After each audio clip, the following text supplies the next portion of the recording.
இருந்த சடம்புரை எந்திரிச்சு தூங்க போயிட்டு பத்தியா உட்காந்துக்கிற பரவாயில்ல இருக்கிறனால உட்காந்துக்கிட்டு இருக்கு. நீங்களே எந்திரிச்சு ஓடிடாதீங்க. ஆமா நீங்களே எந்திரிச்சு போயிடாதீங்க. ஓடி போயிட்டீங்கன்னா அப்புறம் டக்குன்னு முடிச்சுட்டு பேசாம காசு போயிடுவேன்.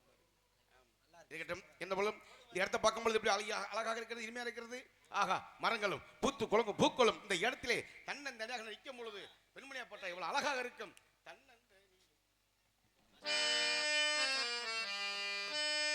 தன்னந்தனியாக நான் வந்த போது என்னை அறிந்தாலே பூமுகமா. தன்னந்தனியாக நான் வந்த போது என்னை அறிந்தாமல் பூமுகமாறு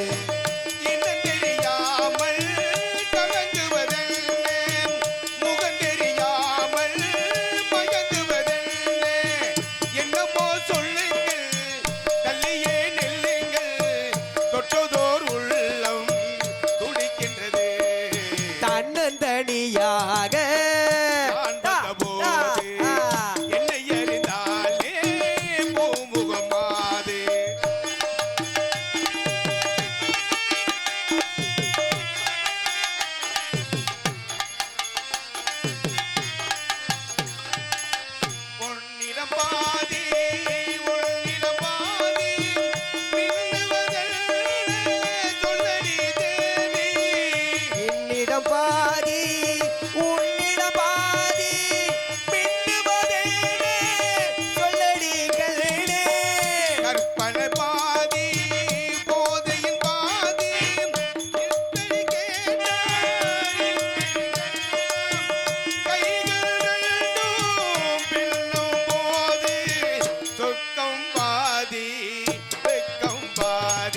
தன்னந்தனியாக நான் வந்த போது என்னை அறியாமல் பூமுகமாது.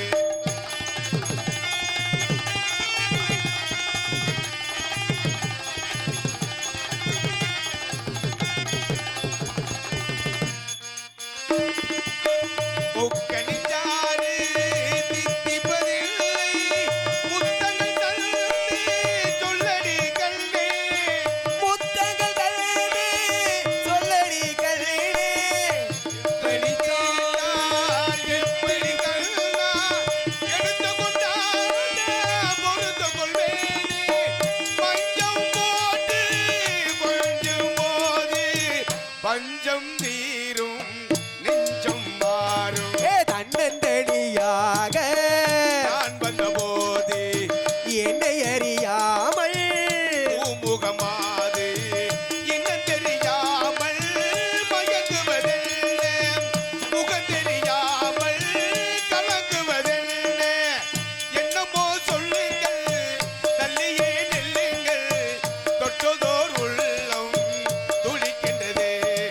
தன்னந்தனியாக நான் வந்த போது என்னை அறியாமல் பூமுகமாறு பூமுகமாது.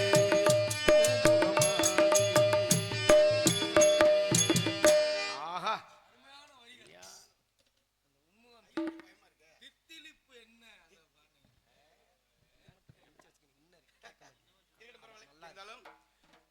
அதாவது நம்ம ஊர்ல எப்பவுமே நம்ம இம்மாவில் பாட்டு பாடுறது உறுதி.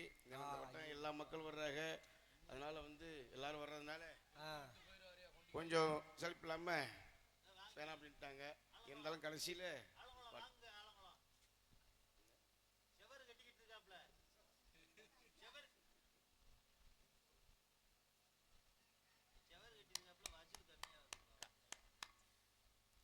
கள்ளக்குறிச்சி கிராமத்தை சேர்ந்த எனது அக்கா வள்ளி அவர்கள் எனக்கு 100 ரூபா கொடுத்து பாராட்டுகிறார்கள்.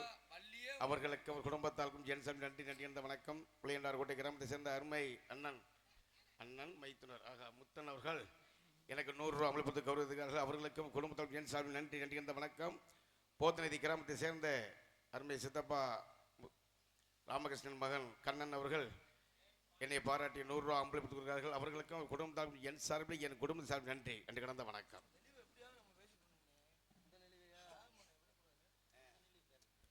ஏங்க எல்லார்ட்டையும் அன்பளிப்பு வாங்கினீங்க, எல்லார்ட்டையும் அன்பளிப்பு வாங்கினீங்க. அந்த அம்மா உங்களுக்கு அன்பளிப்பு கொடுத்தாங்கல்ல, அவங்க பேரு அப்ப வள்ளிக்கும் உங்களுக்கும் ஏதோ ஒரு இங்க அவங்க வந்து அம்மாவுக்கு சமம், அது தெய்வ வேற. சக்தி உள்ளவங்க. இந்த கதைக்கு அப்பாற்பட்டு வள்ளி பாத்தீங்களா?